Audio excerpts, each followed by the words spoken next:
अस्सलामुअलैकुम दोस्तों, आज के लेक्चर में हम हीमोग्लोबिन एंड आयरन मेटाबॉलिज्म के बारे में पढ़ेंगे।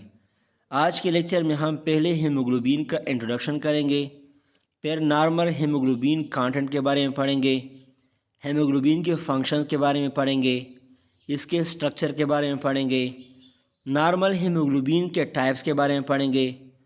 फिर जब हीमोग्लोबिन में कोई एबनॉर्मलिटीज आ जाती हैं तो एबनॉर्मल हीमोग्लोबिन की फॉर्मेशन हो जाती है। तो नॉर्मल हीमोग्लोबिन के बाद एबनॉर्मल हीमोग्लोबिन के बारे में पढ़ेंगे, हीमोग्लोबिन डेरिवेटिव्स के बारे में पढ़ेंगे, हीमोग्लोबिन के सिंथेसिस के बारे में पढ़ेंगे, इसके डिस्ट्रक्शन के बारे में पढ़ेंगे और लास्ट में हम आयरन मेटाबॉलिज्म के बारे में पढ़ेंगे।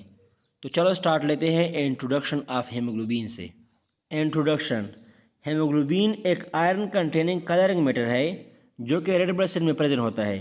रेड ब्लड सेल का जो रेड कलर है वो हीमोग्लोबिन की वजह से है।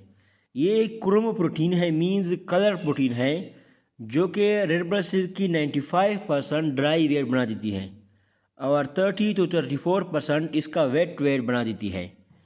Haemoglobin two main function perform करता है। एक तो ये रेस्पिरेटरी गैसेस की ट्रांसपोर्ट करता है और दूसरा ये बफर की तरह वर्क करता है। रेस्पिरेटरी गैसेस के ट्रांसपोर्ट इस तरह करता है कि ये लंग्स से ऑक्सीजन को टिश्यू की तरफ लेके जाता है और टिश्यू से कार्बन डाइऑक्साइड को लंग्स की तरफ लेके आता है। बफर की तरह इस तरह काम करता है कि ये एसिड बेस बैलेंस को मेंटेन रखता है, ब्लड का जो पीएच है उसको मेंटेन रखता है। मॉलिक्यूलर वेट ऑफ हीमोग्लोबिन 68,000 है।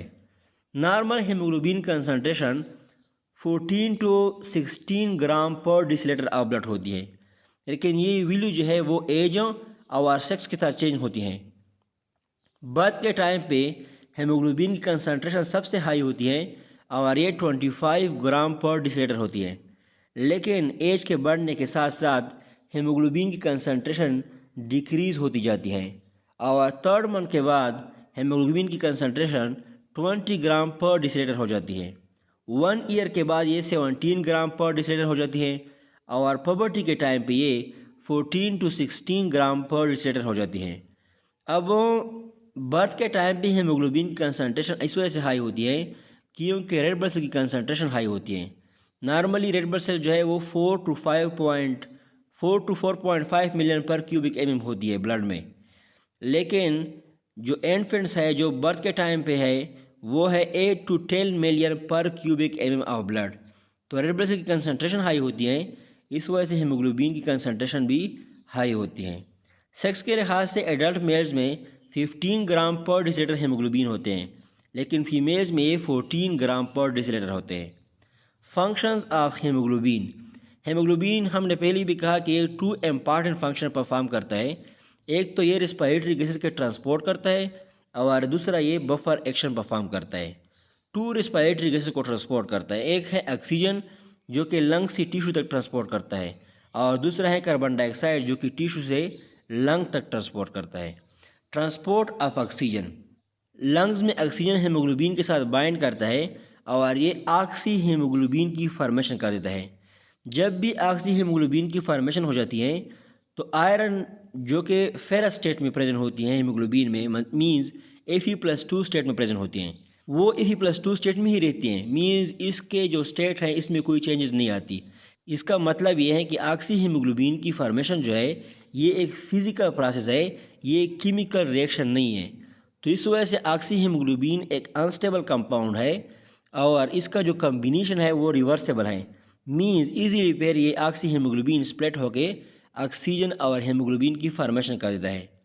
जब ऑक्सीजन की अवेलेबिलिटी हाई होती है, मींस लंग में ऑक्सीजन की अवेलेबिलिटी हाई होती है, तो हीमोग्लोबिन जो है वो ऑक्सीजन के साथ कंबाइन होकर ऑक्सी हीमोग्लोबिन की फॉर्मेशन कर देता है। लेकिन जब ऑक्सीजन की कंसंट्रेशन डिक्रीज हो जाती है, मींस टिश्यू लेवल पे ऑक्सीजन की कंसंट्रेशन डिक्रीज होती है, तो वहाँ पे ये हीमोग्लोबिन जो है वो इस ऑक्सीजन को रिलीज़ कर देता है। जब ऑक्सीजन हीमोग्लोबिन से रिलीज हो जाता है तो इसको रिड्यूस हीमोग्लोबिन और फेरो हीमोग्लोबिन कहा जाता है। Transport of carbon dioxide. Carbon dioxide जो कि हीमोग्लोबिन के साथ बाइंड करती हैं तो ये कार्ब हीमोग्लोबिन की फॉर्मेशन कर देती है। ये भी इस तरह का एक फिजिकल प्रोसेस है और ये भी एक अनस्टेबल कंपाउंड है और इसका रिएक्शन भी रिवर्सेबल है, मींस फिर ये कार्बन डाइऑक्साइड और हेमोग्लोबिन में कन्वर्ट हो सकता है। हेमोग्लोबिन बिल्कुल ऑक्सीजन की तरह कार्बन डाइऑक्साइड के साथ वहाँ पे बाइंड करता है जहाँ पे इसकी कंसंट्रेशन हाई होती है। मींस टिश्यू लेवल पे कार्बन डाइऑक्साइड की कंसंट्रेशन हाई होती है तो वहाँ पे हेमोग्लोबिन कार्बन डाइऑक्साइड के साथ बाइंड करता है। लेकिन जब ये लंग्स की तरफ इसको लेके आता है तो यहाँ पे कार्बन डाइऑक्साइड की कंसंट्रेशन डिक्रीज हो जाती है और हीमोग्लोबिन इस कार्बन डाइऑक्साइड को रिलीज़ कर देता है। इसके बाद लंग्स जो है इस कार्बन डाइऑक्साइड के एक्सपोजर के लिए रिस्पॉन्सिबल होती हैं। हेमोग्लोबिन की एफिनिटी कार्बन डाइऑक्साइड के लिए ऑक्सीजन के लिहाज से 20 टाइम ज़्यादा होती है। बफर एक्शन, हेमोग्लोबिन बफर की तरह भी काम करता है और एसिड बेस बैलेंस को मेंटेन रखता है। ये किस तरह होता है कि जब एसिड की एडिशन हो जाती है ब्लड में तो हेमोग्लोबिन हाइड्रोजन आयन के साथ बाइंड होता है। जब ये हाइड्रोजन आयन के साथ बाइंड होता है तो हाइड्रोजन आयन की कंसंट्रेशन डिक्रीज हो जाती है, तो as a result addition of acid का ब्लड की पीएच पे कोई असर नहीं होता। तो इस तरह यह एसिड बेस बैलेंस में बड़ा इंपॉर्टेंट रोल परफॉर्म करता है। Structure of haemoglobin, haemoglobin mainly 2 component पर मुश्तमिल होती है। एक कंजुगेटेड कंपाउंड है, एक इसमें प्रोटीन पार्ट है और दूसरा नॉन प्रोटीन पार्ट है। जो प्रोटीन पार्ट है उसको ग्लोबिन कहा जाता है और जो नॉन प्रोटीन पार्ट है उसको हीम कहा जाता है। हीम जो है वो आयरन कंटेनिंग पिगमेंट है, ये आयरन पे मुश्तमिल होती है। हीम हीमोग्लोबिन के अलावा मायोग्लोबिन में प्रेजेंट होती है और न्यूरोग्लोबिन में प्रेजेंट होती है। मायोग्लोबिन एक ऑक्सीजन बाइंडिंग पिगमेंट है मसल्स में। मीन्स जब मसल के लेवल पे हेमोग्लोबिन ऑक्सीजन को रिलीज़ कर देता है तो फिर इसके बाद ये मायोग्लोबिन जो है वो इस ऑक्सीजन को लेता है और इसे मसल टिश्यू तक ट्रांसपोर्ट कर देता है। हेमोग्लोबिन और मायोग्लोबिन में डिफरेंस ये है कि मायोग्लोबिन सिर्फ एक ऑक्सीजन के साथ बाइंड होता है जबकि हेमोग्लोबिन जो है वो 4 ऑक्सीजन मोलिक्यूल के साथ बाइंड होता है। और इसके बाद दूसरा डिफरेंस ये है कि हीमोग्लोबिन में जो पॉलीपेप्टाइड चेन है और हीम ये 1-1 होती है, लेकिन हीमोग्लोबिन में 4 पॉलीपेप्टाइड चेन होते हैं और 4 हीम मोलिक्यूल होते हैं। आयरन, नॉर्मली जो हीमोग्लोबिन में आयरन प्रेजेंट होती है वो फेरस फॉर्म में होती है, मीन्स Fe+2 स्टेट में होती है। ये अनस्टेबल और लूज फॉर्म है तो इस वजह से ये बहुत जल्दी ऑक्सीजन और कार्बन डाइऑक्साइड के साथ बाइंड करता है। लेकिन एब्रानॉर्मल कंडीशन में जो आयरन है वो Fe+3 स्टेट में कन्वर्ट हो जाता है जिसको फेरिक स्टेट कहा जाता है जो कि एक स्टेबल फॉर्म है। परफीरिन, हीम की जो पिगमेंट पार्ट है उसको परफीरिन कहा जाता है। ये पायरोल रिंग से बनी हुई होती हैं। पायरोल रिंग टेट्रा पायरोल है, मीन्स 4 पायरोल रिंग पे मुश्तमिल होती हैं और ये पायरोल रिंग्स एक दूसरे के साथ मीथेन ब्रिज के थ्रू कनेक्ट होती हैं। लेकिन ये आयरन जो है वो पायरोल रिंग के साथ नाइट्रोजन के थ्रू बाइंड होती है। ग्लोबिन, ग्लोबिन में 4 पॉलीपेप्टाइड चेन होते हैं और इस 4 पॉलीपेप्टाइड चेन में 2 अल्फ़ा होते हैं और 2 बीटा होते हैं। अल्फ़ा चेन में 141 अमीनो एसिड होते हैं जबकि बीटा चेन में 146 अमीनो एसिड होते हैं। अल्फ़ा चेन का जो मोलिकुलर वेट है वो 15,126 है जबकि बीटा चेन का जो मोलिकुलर वेट है वो 15,1866 है। इसका मतलब ये है कि बीटा चेन में अमीनो एसिड भी ज़्यादा होती है और मोलिकुलर वेट के लिहाज से भी अल्फ़ा चेन से हीवी होता है। Types of normal haemoglobin, 2 types के नॉर्मल हीमोग्लोबिन ह्यूमन में प्रेजेंट होते हैं। एक है एडल्ट हीमोग्लोबिन और दूसरा है फेटल हीमोग्लोबिन। फिर जब बच्चा पैदा होता है तो इसमें फेटल हीमोग्लोबिन होती है, लेकिन 10 to 12 वीक आफ्टर बर्थ ये फेटल हीमोग्लोबिन को एडल्ट हीमोग्लोबिन कम्प्लीटली रिप्लेस करते हैं। ये दोनों हीमोग्लोबिन जो है ये स्ट्रक्चरली और फंक्शनली एक दूसरे से डिफरेंट होते हैं। स्ट्रक्चरल डिफरेंस, स्ट्रक्चरल डिफरेंस ये है कि एडल्ट हीमोग्लोबिन में 2 अल्फ़ा चेन होते हैं और 2 बीटा चेन होते हैं, लेकिन फेटल हीमोग्लोबिन में 2 अल्फ़ा चेन होते हैं और 2 गैमा चेन होते हैं। फंक्शनल डिफरेंस, फंक्शनल डिफरेंस ये है कि फेटल हीमोग्लोबिन की ऑक्सीजन की एफिनिटी हाई होती है as compare to adult haemoglobin. Abnormal haemoglobin, globin chain के फॉर्मेशन के लिए एक स्पेसिफिक जीन्स रिस्पॉन्सिबल होते हैं। जब इस जीन्स में म्यूटेशन आ जाती हैं तो as a result abnormal polypeptide chain की फॉर्मेशन हो जाती है और हीमोग्लोबिन की जो फॉर्म बन जाती है ये पैथोलॉजिकल म्यूटेंट फॉर्म होती है हीमोग्लोबिन की। तो इन हीमोग्लोबिन को एबनॉर्मल हीमोग्लोबिन कहा जाता है, जिसमें जेनेटिक म्यूटेशन की वजह से पॉलीपेप्टाइड चेन में एबनॉर्मिलिटी होती है। एबनॉर्मल हीमोग्लोबिन के 2 टाइप्स हैं। पहला यह है कि एबनॉर्मल हीमोग्लोबिन एंड हीमोग्लोबिनोपैथीज और दूसरा है abnormal haemoglobin and thalassemia and related disorders. Abnormal haemoglobin and haemoglobinopathies. Haemoglobinopathy एक जेनेटिक डिसऑर्डर है जिसमें हीमोग्लोबिन की जो पॉलीपेप्टाइड चेन है उसमें एबनॉर्मिलिटी आ जाती है। मीन्स जो ग्लोबिन चेन है इसमें एबनॉर्मिलिटी प्रेजेंट होती है और ये किस वजह से होती हैं, क्योंकि जो जीन पॉलीपेप्टाइड चेन के फॉर्मेशन के लिए रिस्पॉन्सिबल होता है उसमें म्यूटेशन आ जाती है। तो म्यूटेशन की वजह से न्यू वेरिएंट फॉर्म के पॉलीपेप्टाइड चेन की फॉर्मेशन हो जाती है, जिसकी वजह से एबनॉर्मल हीमोग्लोबिन बन जाते हैं। Types of abnormal haemoglobin. Haemoglobin S. Haemoglobin S sickle cell anaemia में होता है और इसमें अल्फ़ा चेन नॉर्मल होती है लेकिन बीटा चेन ऑफ ग्लोबिन में म्यूटेशन हो जाती हैं। किस तरह म्यूटेशन हो जाती हैं कि जो ग्लूटामिक एसिड जो है जो कि सेक्स पोजीशन में प्रेजेंट है इस अमाइनो एसिड को विलीन अमाइनो एसिड रिप्लेस कर देता है। तो as a result haemoglobin S की फॉर्मेशन हो जाती है और red blood cell sickle shape की हो जाती है। Haemoglobin C. Haemoglobin C disease में होता है। इसमें भी अल्फ़ा चेन नॉर्मल होता है और बीटा चेन में एबनॉर्मिलिटीज़ आ जाती है। इसमें जो ग्लूटामिक एसिड जो कि सेक्स पोजीशन में प्रेजेंट होता है इसको लाइसिन अमाइनो एसिड रिप्लेस कर देते हैं। हीमोग्लोबिन ई। हीमोग्लोबिन ई डिजीज़ में होता है। इसमें भी अल्फ़ा चेन नॉर्मल होता है और बीटा चेन में एबनॉर्मिलिटीज़ आ जाती हैं और इसमें जो ग्लूटामिक एसिड जो कि सेक्स पोजीशन में प्रेजेंट है इसको लाइसिन अमाइनो एसिड रिप्लेस कर देता है। Haemoglobin H. Haemoglobin H disease में होता है जो कि अल्फ़ा थैलेसेमिया की सबसे कॉमन फॉर्म है। इसमें अल्फ़ा चेन जो है या तो डिक्रीज़ होता है, मीन्स इसका लेंथ कम होता है, या बिल्कुल टोटली एब्सेंट होता है, या इसमें कोई एबनॉर्मिलिटीज़ आ गई होती है। Haemoglobin M. Haemoglobin M disease में प्रेजेंट होता है जिसको ब्लू बेबी सिंड्रोम भी कहा जाता है। नॉर्मली जो आयरन प्रेजेंट होती है हीमोग्लोबिन में वो Fe+2 स्टेट में होती है और इसके मेंटेनेंस के लिए एक एंजाइम है जिसे साइटोक्रोम B5 रिडक्टेज कहा जाता है। ये इसको Fe+2 स्टेट में मेंटेन रखता है और इसकी Fe+3 स्टेट में कन्वर्जन को इनहिबिट कर देता है। लेकिन जब ये एंजाइम डिफिशिएंट हो जाए तो एज अ रिज़ल्ट हीमोग्लोबिन में जो आयरन है वो Fe+2 स्टेट से Fe+3 स्टेट में कन्वर्ट हो जाता है, जिसकी वजह से मेट हीमोग्लोबिन की फॉर्मेशन हो जाती है।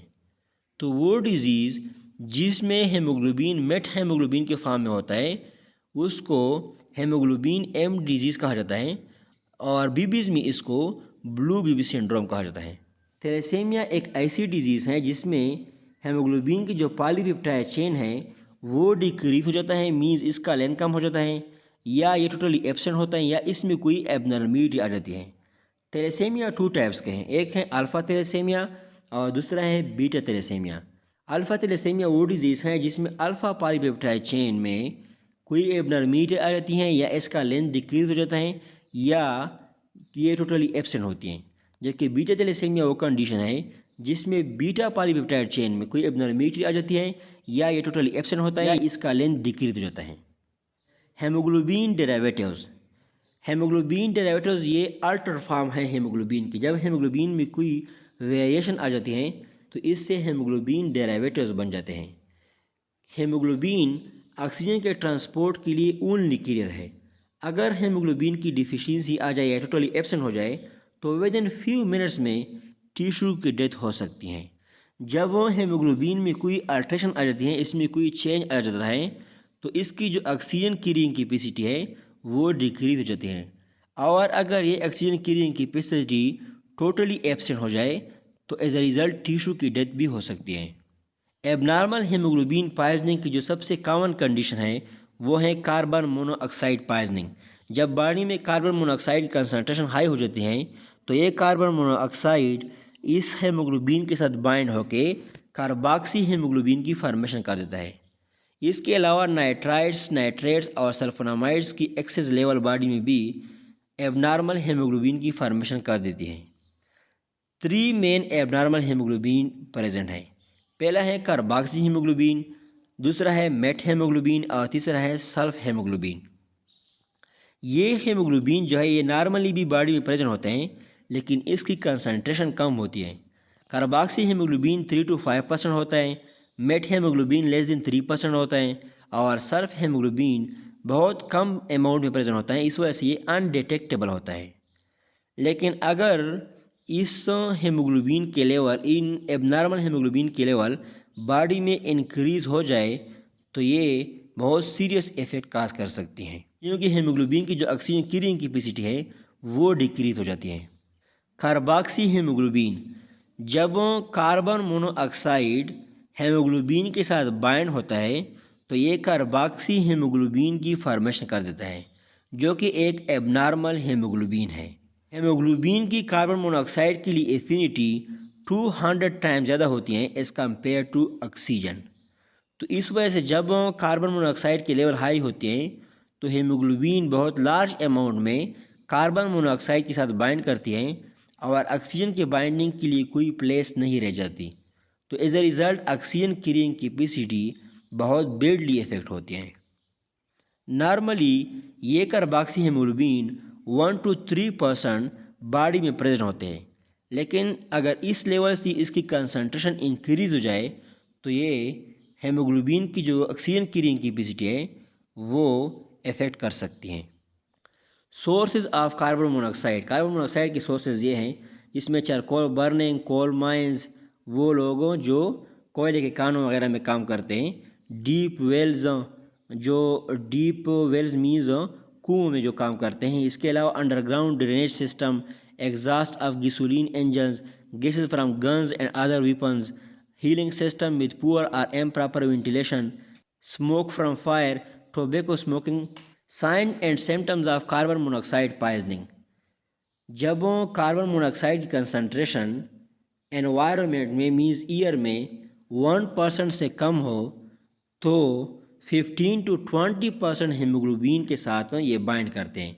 मीन्स 15 to 20% जो हीमोग्लोबिन है उसमें कार्बन मोनोऑक्साइड प्रेजेंट होता है, जिसकी वजह से मेड सिम्टम्स अपेयर होते हैं लाइक हेडेक, नाजिया एट्सेट्रा। जब ईयर में कार्बन मोनोऑक्साइड की कंसनट्रेशन 1% से ज़्यादा हो तो हीमोग्लोबिन की सिचुएशन 30 to 40% हो जाती है। मीन्स 30 to 40% हीमोग्लोबिन के साथ कार्बन मोनोऑक्साइड बाइंड करता है। तो इसके रिजल्ट में कन्वर्जन हो सकता है, कार्डियो रेस्पिरेटरी अरेस्ट, कार्डिक और रेस्पिरेटरी सिस्टम बिल्कुल रुक जाता है और अनकॉन्शियसनेस हो जाती है और कोमा हो जाता है। लेकिन जब हीमोग्लोबिन की सिचुएशन 50% से भी इंक्रीज हो जाए, मीन 50% ज़्यादा हीमोग्लोबिन वो कार्बन मोनोऑक्साइड ऑक्यूपाई करे तो एज ए रिज़ल्ट डेथ हो सकती है। मेट हीमोग्लोबिन, मेट हीमोग्लोबिन किसको कहते हैं?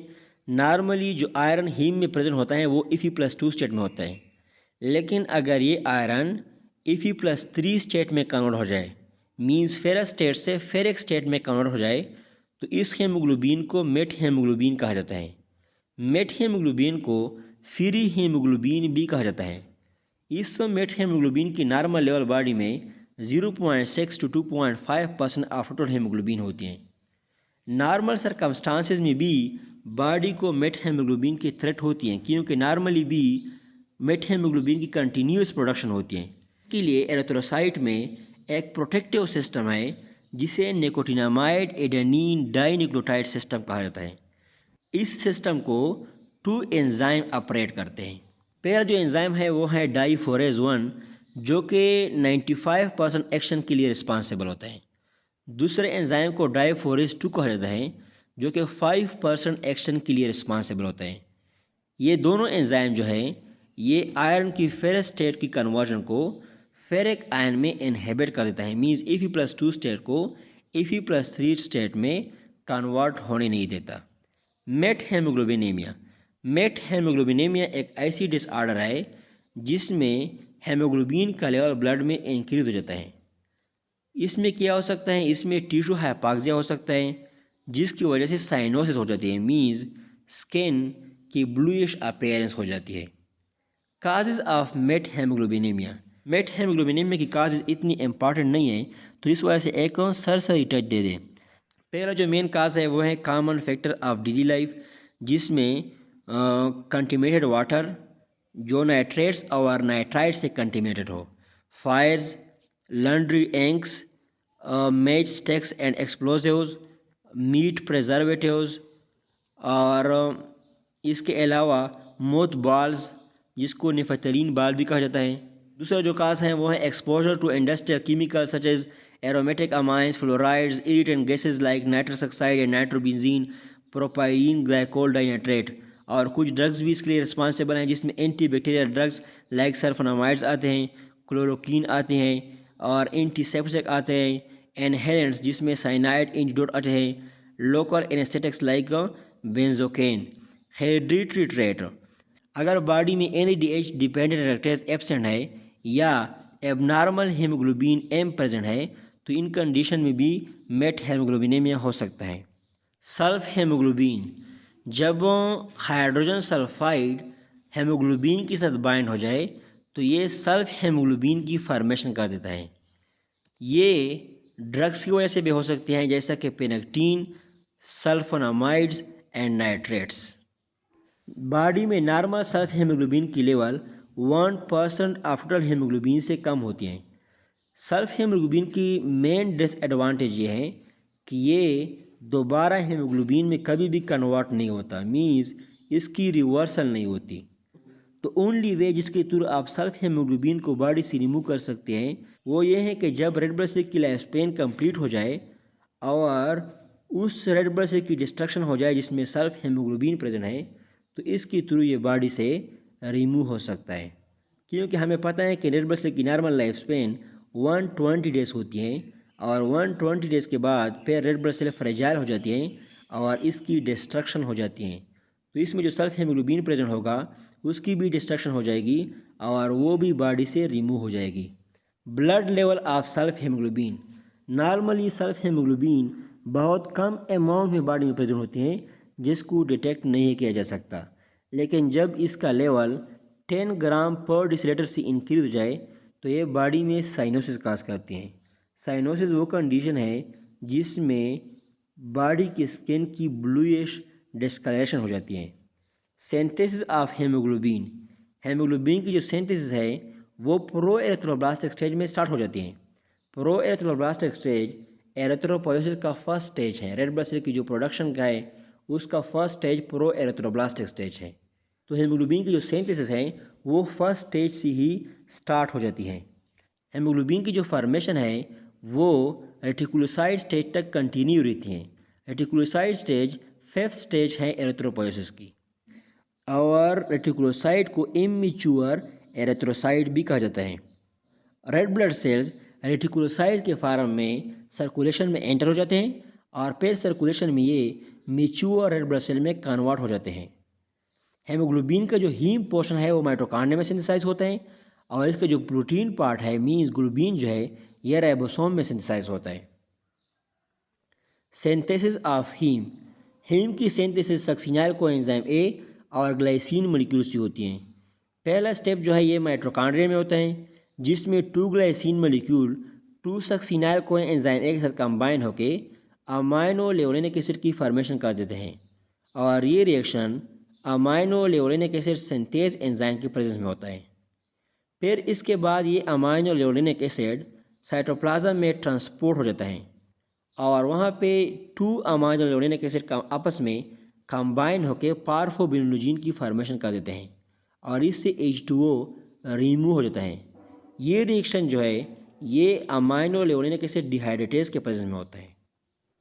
थर्ड स्टेप ये है कि पार्फोबिनोलोजिन यूरोपार्फोबिनोलोजिन 1 सिंथेज की प्रेजेंस में यूरोपार्फोबिनोलोजिन में कन्वर्ट हो जाता है।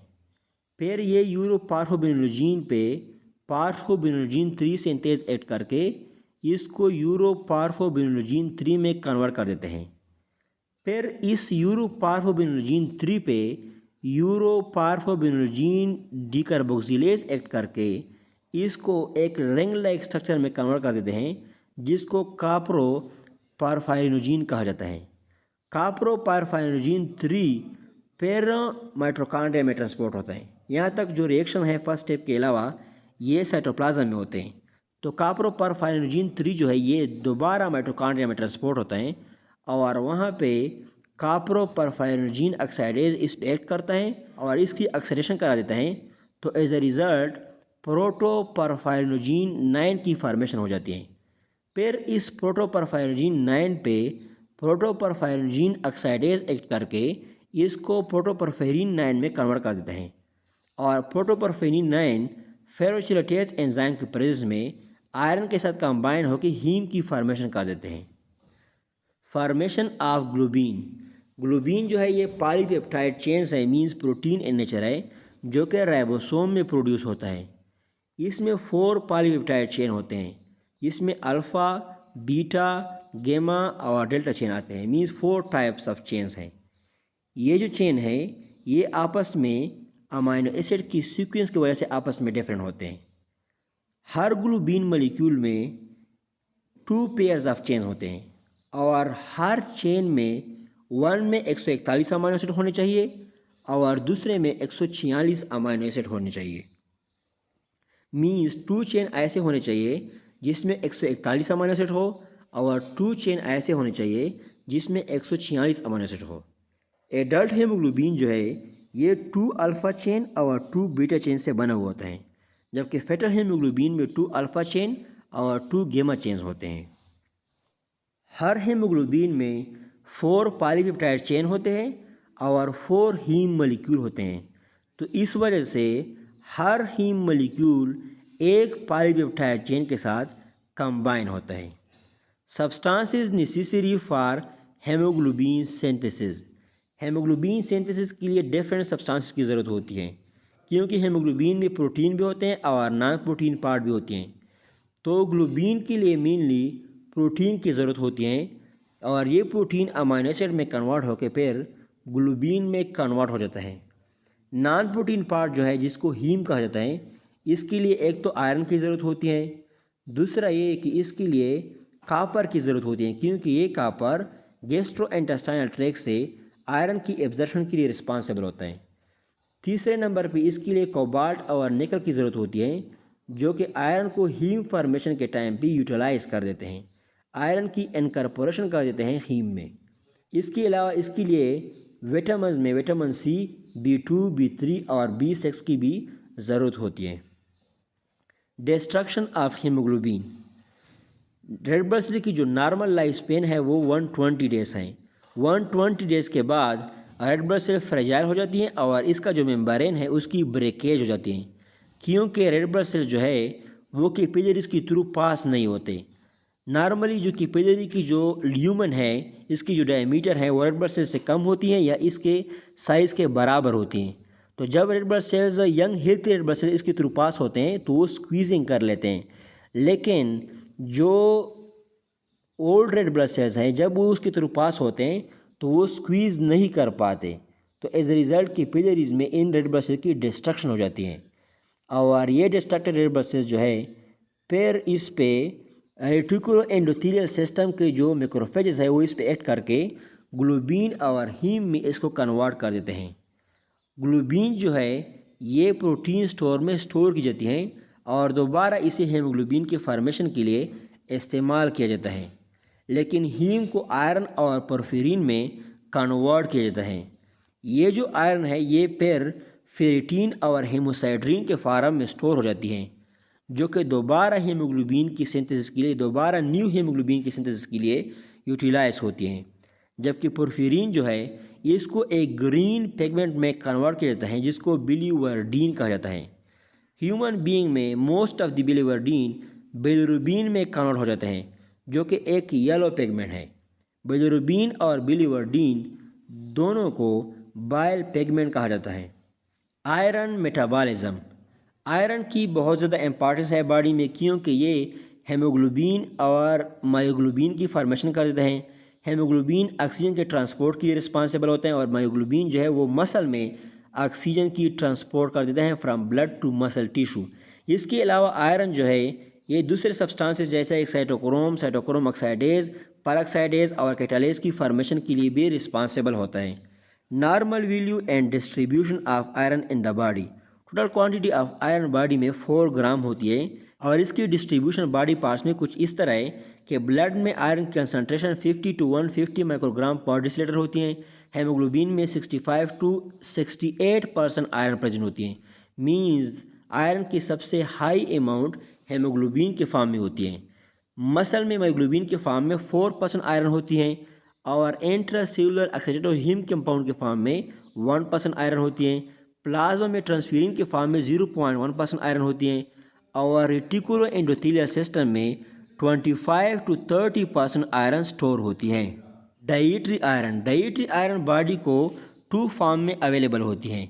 एक है हीम आयरन और दूसरा है non haem iron. Fish, meat और चिकन में जो आयरन प्रेजेंट होती हैं वो हीम आयरन की फॉर्म में होती हैं और हीम आयरन की एडवांटेज ये है कि ये इजीली एब्जॉर्ब होते हैं इंटेस्टाइन से। Non haem iron vegetables, grains और सीरियल्स मीन्स जो लोबिया है, चना है, इसके अलावा जो गंदम है, इसमें जो आयरन प्रेजेंट होती है वो नॉन हीम आयरन की फॉर्म में होती है। नॉन हीम आयरन की डिसएडवांटेज ये है कि ये इंटेस्टाइन से इजीली एब्जॉर्ब नहीं हो पाते। लेकिन सीरियल फ्लोर्स और प्रोडक्ट ऑफ ग्रेन्स में जो आयरन होती है वो चिल्ड्रन और वुमेन के लिए नॉन हीम आयरन की एक गुड डाइट रिसोर्स है। एब्जॉर्प्शन ऑफ आयरन जो है मेनली स्मॉल इंटेस्टाइन में एब्जॉर्ब होते हैं और इसके लिए इंटेस्टाइनल सेल्स जिसको एंटेरोसाइट कहा जाता है वो रिस्पॉन्सिबल है।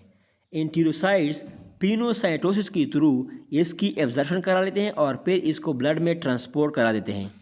आयरन की एब्जॉर्प्शन के लिए बाइल भी एसेंशियल होती है। आयरन फूड में मोस्टली Fe+3 फॉर्म में होता है, लेकिन जब इसकी ब्लड में एब्जॉर्प्शन होती है तो ये Fe+2 स्टेट में कन्वर्ट हो जाता है। हाइड्रोक्लोरिक एसिड जो कि गैस्ट्रिक जूस में प्रेजेंट होती हैं ये इस आयरन को सॉल्युबल बना देते हैं। जो फेरस आयन है इसको सॉल्युबल बना देते हैं ताकि ये फेरिक रिडक्टेज एंजाइम की प्रेजेंस में इजीली फेरिक आयरन में कन्वर्ट हो जाए। फेरिक रिडक्टेज एंजाइम आयरन को Fe+2 स्टेट से Fe+3 स्टेट में कन्वर्ट होता है और ये स्मॉल इंटेस्टाइन की एंटेरोसाइट से सिक्रीट होता है। फिर एंटेरोसाइट से फेरोप्रोटीन इस फेरिक आयरन को ब्लड में ट्रांसपोर्ट कर देती हैं। ब्लड में ये फेरिक आयरन फिर फेरस आयरन में कन्वर्ट हो जाता है और इसकी इस फॉर्म में ट्रांसपोर्टेशन की जाती है। ट्रांसपोर्ट ऑफ आयरन, जब भी ब्लड में आयरन की एब्जॉर्प्शन हो जाती है तो आयरन फ़ौरन एपोट्रांसफेरिन के साथ कंबाइन हो जाती है और ट्रांसफेरिन की फॉर्मेशन कर देती है और आयरन इस ट्रांसफेरिन फॉर्म में ब्लड में ट्रांसपोर्ट होता है। आयरन इस एपोट्रांसफेरिन की ग्लोबिन के साथ लूजली बाइंडेड होती हैं तो इस वजह से ये बॉडी के किसी भी रीजन में रिलीज़ हो सकती हैं ताकि बॉडी के जिस रीजन को भी आयरन की ज़रूरत हो तो इजीली ये इससे रिलीज़ हो सके। Storage of iron large quantity में रेटिकुलो एंडोथेलियल सेल्स और लीवर के हेपेटोसाइट में स्टोर होते हैं। Reticulo endothelial cells liver, lungs और मेनली स्प्लीन में प्रेजेंट होते हैं। इसके अलावा दूसरे आर्गन में भी रेटिकुलो एंडोथेलियल सेल्स प्रेजेंट होते हैं। रेटिकुलो एंडोथेलियल सिस्टम मोनोसाइट और मैक्रोफेज के सिस्टम को कहते हैं। साइटोप्लाज्म में आयरन फेरिटीन के फॉर्म में लार्ज अमाउंट में प्रेजेंट होता है। इसके अलावा स्मॉल क्वांटिटी में आयरन हेमोसाइड्रिन के फॉर्म में भी साइटोप्लाज्म में स्टोर होता है। Daily loss of iron, males में 1 मिलीग्राम आयरन डेली फीसिस के थ्रू एक्सक्रीट होती है। फीमेल्स में आयरन की लॉस ज़्यादा होती है क्योंकि मेंस्ट्रुएशन के टाइम पे बहुत ज़्यादा आयरन की लॉस हो जाती है। हेमोग्लोबिन के हर ग्राम में 3.34 मिलीग्राम आयरन होती है। नॉर्मली 100 ml ब्लड में 15 ग्राम हेमोग्लोबिन होती है। तो इसका मतलब यह है कि 100 ml ब्लड में 50 मिलीग्राम आयरन होती हैं। तो जब आपके बॉडी से 100 ml ब्लड की लॉस होती है तो 50 मिलीग्राम आयरन भी इसके थ्रू लॉस होती हैं। फीमेल्स में हर मेंस्ट्रुअल साइकिल के टाइम पे 50 ml ब्लड की लॉस होती है और इस 50 ml ब्लड की लॉस के साथ 25 मिलीग्राम आयरन भी लॉस्ट हो जाती है। मीन्स जब भी ब्लड की लॉस होती है तो ब्लड की ml की हाफ में आयरन की लॉस होती है। आयरन हेमोरेज के टाइम पे मीन्स ब्लीडिंग के टाइम पे और ब्लड डोनेशन के टाइम पे भी लॉस होती है। अगर आप 450 ml ब्लड डोनेट करते हैं तो इसका मतलब यह है कि आपकी बॉडी से 225 मिलीग्राम आयरन की लॉस्ट हो जाती है। Regulation of total iron in the body.